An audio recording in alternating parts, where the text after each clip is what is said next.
Hi viewers, this is CBSE Grade 10 Nationalism in India Part 8.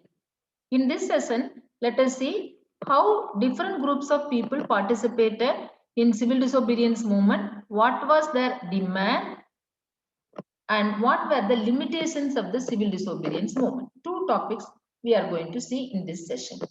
First, let us see how participants saw the movement. I mean the civil disobedience movement. Here we are going to see the participation of the 5 different group of people. One is rich peasants, another one poor peasants, business people, industrial workers and women. Okay, very simple to remember. Rich peasants versus poor peasants, business class versus industrial workers, and the third one is women participation. Okay, let us see. In the countryside, rich peasants like Patidas of Gujarat and Jats of Uttar Pradesh, they were active in the movement at the beginning because they were the producers of commercial crops. They were the big producers of commercial crops. They were also hard hit by trade depression. You see, if I produce 10 bags of rice, the price fallen will not affect me much. If I produce 1000 bags of rice, agriculture prices fallen, I will be hard hit. Okay, so as they were the great producers of commercial crops, they were hard hit by the trade depression. Due to the trade depression, agriculture prices fallen. They were not able to pay the revenue, even they were not able to pay the revenue to the government. When they demanded to reduce the revenue, the British government refused to reduce the revenue. That was the resentment. So, at the beginning, they were the enthusiastic supporters for the civil disobedience movement. For them, the fight for the Swaraj was struggle against high revenue. If the revenue for the product is reduced, that is the freedom for them. For the rich persons, only that much. So, they were enthusiastic participants at the beginning. But when Gandhiji returned from the second roundtable conference and he called off the movement, I mean non-cooperation movement, without any revenue rates being revised. I mean, the Gandhi-Irwin negotiation resulted in failure. Without any revenue rates being revised, that program has ended. So when it was failure, these rich persons lose their interest. Second thing, let us move on to the poor peasants. Poor peasants are not landowners. They are all small tenants. They will cultivate the land which is rented, hired by the landlords. Okay. So in addition to their expenses, all other expenses, they have to pay the rent to the landlords for the land which they have hired. Okay.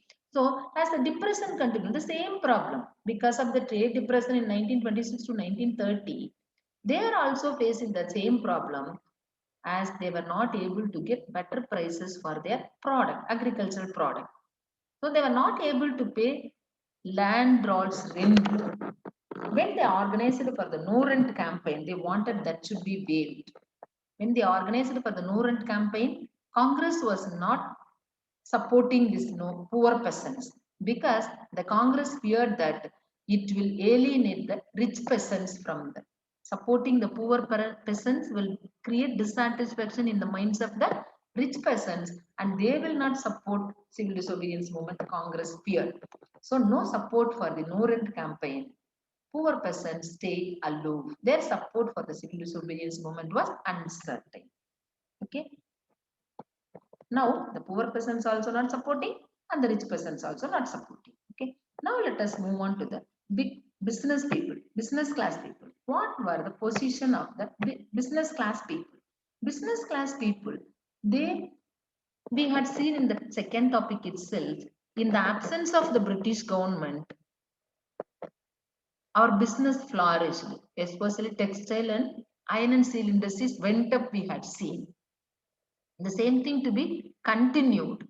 The business class people wanted the same thing to be continued. They wanted protection against imports of foreign goods and a rupee sterling foreign exchange ratio.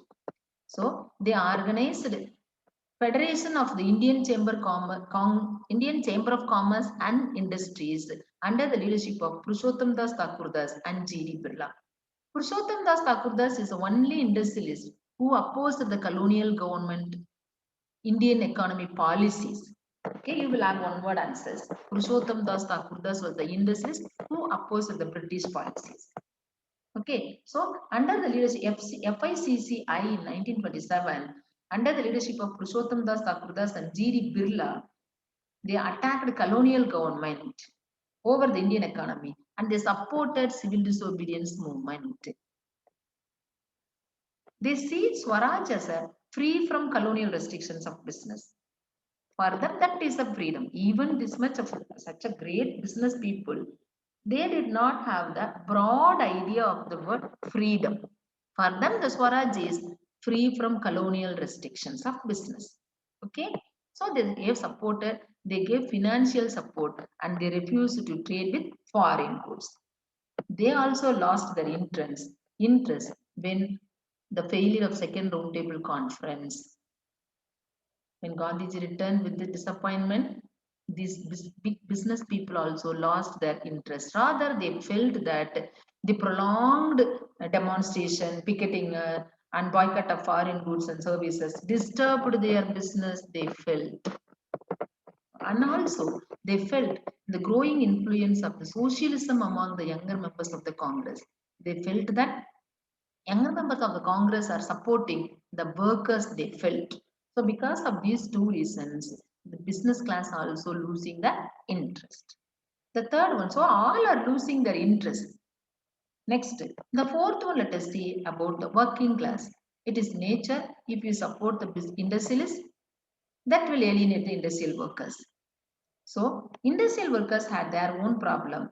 They wanted to reduce they wanted better wages. When they wanted better wages and poor better working conditions, they were fighting for the better wages and the poor working conditions. So the problem with industrial workers, with whom?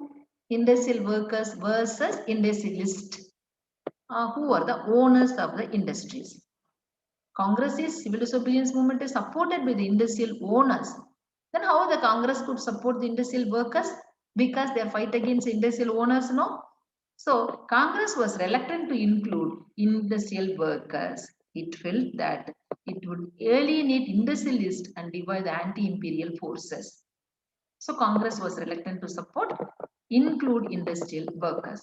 But in the industrial workers were attracted towards the in non-cooperation movements, some ideas of protest, some measures of protest, demonstrations, they were attracted and they have adopted some ideas of Gandhian program like boycott of foreign goods as part of their movements, and they themselves were fighting against low wages and poor working conditions.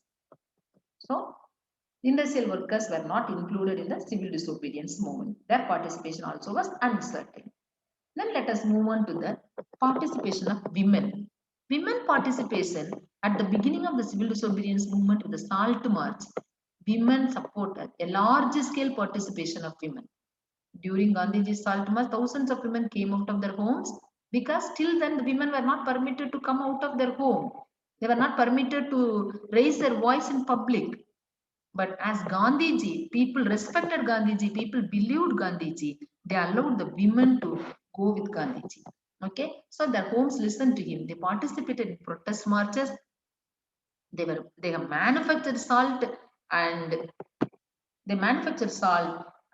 even they picketed foreign club, liquor shops. In all demonstrations, they participated with great enthusiasm, and many went to jail even. In those days, if the women going into jail it was looked down. But many women went to jail with the support of Gandhiji. They felt that service to your nation is sacred duty of a woman. Okay. So the participants, who were the participants? Even women from high caste families in rural areas, they came from rich peasant households. Rich peasants from the rural areas, rich peasant households, and in urban high caste family women participated. So at the beginning of the civil disobedience movement, women participation was in a large scale. But when Gandhiji was convinced that it was the duty of the women to look after the home, be good mothers and be good wives. And also the Congress was, for a long time, it was reluctant to allow women to hold any position of authority within the organization. So at the beginning, their participation was large. At the end, it was less. Okay, so we have seen 5 type of people participation. One is, the first one is rich peasants. The second one, poor peasants. Rich peasants, they wanted to reduce the revenue.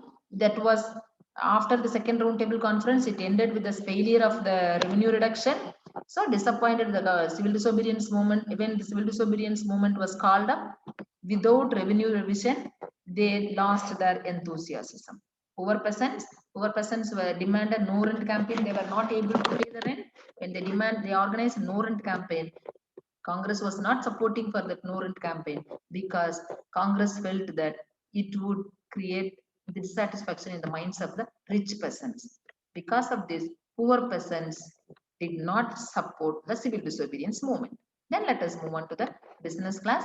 Business class people supported enthusiastically at the beginning the civil disobedience movement because during the First World War, they earned more profit in the absence of the British interference. They wanted the same situation to be continued, so they financially supported the civil disobedience movement, and for them, the Swaraj was free from colonial restrictions. But after the failure of the Roundtable Conference, business groups were no longer uniformly enthusiastic, and also they felt that this prolonged activities and demonstrations, picketing of shops disturb the business, and they felt growing influence of socialism among the younger members in the Congress is increasing.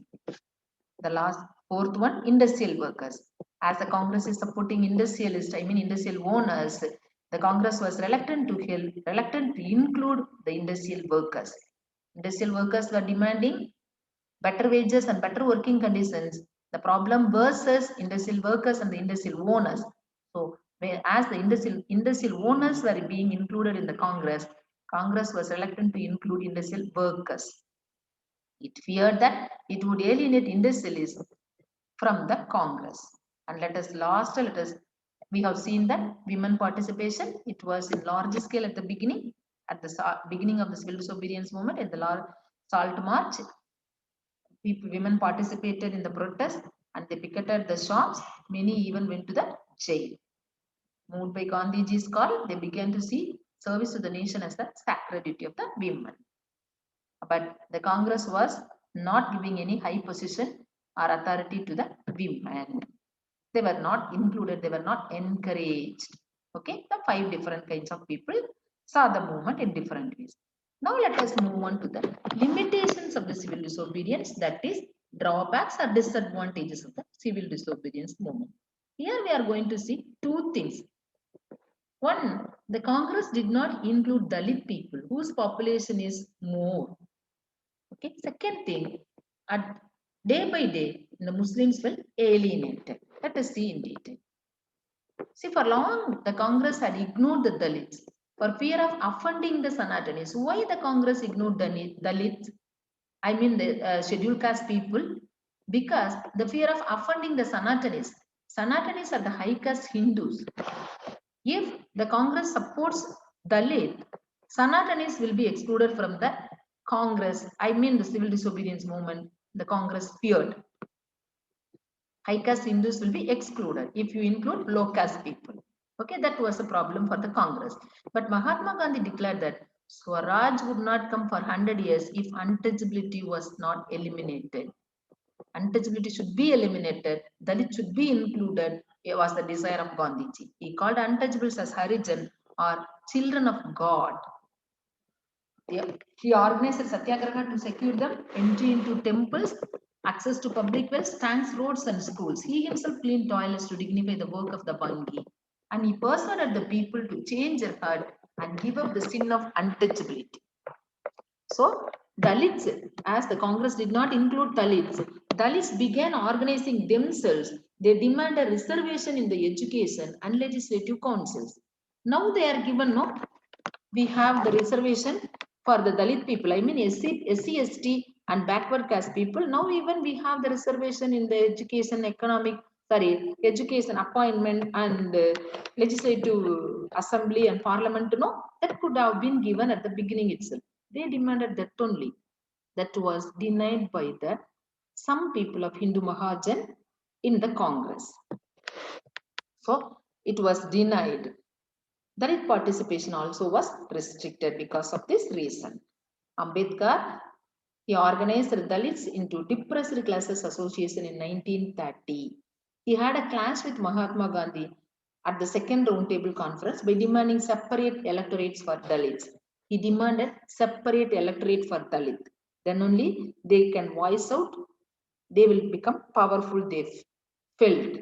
When it was denied, Gandhiji feared that this will disintegrate the people.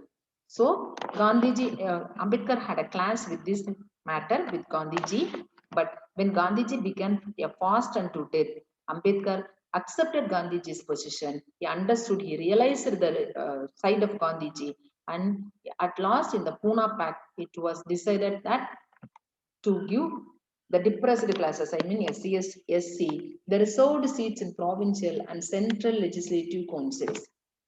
Okay, so this was the problem with Congress and Dalit. Ambedkar demanded separate electorate, so he had a clash with Gandhiji in 1930. At the time of Second Roundtable Conference, 1931, he organized Depressed Class Association and demanded separate electorate. Then after that, he understand Gandhiji's position and he accepted Gandhiji's words. In the Pune Pact of 1932, it was decided that depressed class will be given reservation in the provincial and central legislative councils. So, in exclusion of the Dalit, because their population is more, exclusion of Dalits was a drawback for the civil disobedience movement.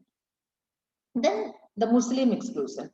After the decline of the non-cooperation movement, non-cooperation Khilafat movement, large sections of the Muslims felt alienated from the Congress. They felt Hindu dominations is more, it is growing in the Congress, and Hindu religious nationalist groups like Hindu Mahasabha will, majority Hindus will suppress, will damage the identity of minority Muslims, they feared. The Muslim leaders feared, and when they demanded the separate electorate for them, it was denied by the Congress. Then Congress and the Muslim League made efforts to renegotiate an alliance, and even the Muslim League was, Muhammad Ali Jinnah, the leader of the Muslim League, was ready to give up the demand for separate electorate. We need not have separate electorate. At least we should be given a reservation in the Central Assembly. And the Muslim dominated area, population is high in this area, Bengal and Punjab. Bengal and Punjab, if you are giving reservation in the Central Assembly, that is more than enough, they felt. So the Muslim League was ready to give up the idea of separate electorate, but they wanted the assurance, they wanted reservation in Central Assembly and in the Muslim dominated provinces of Bengal and Punjab. It was, there was a situation that it will be accepted by the Congress and the problem will be solved.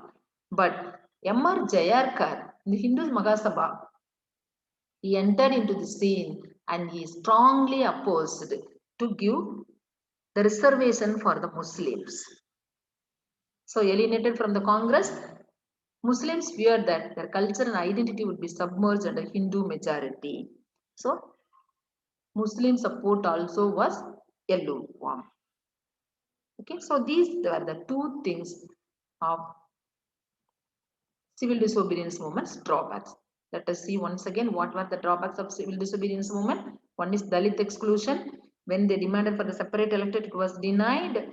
Then there is demanded for the reservation in the Education Legislative Council.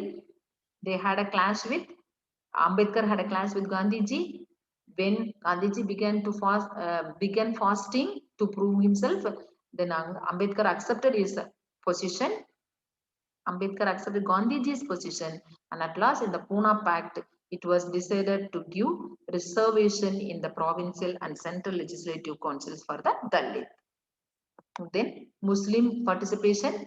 After the decline of the non-cooperation and Khilafat movement, large section of Muslims felt alienated from the Congress. They felt Hindu domination is growing in the Congress.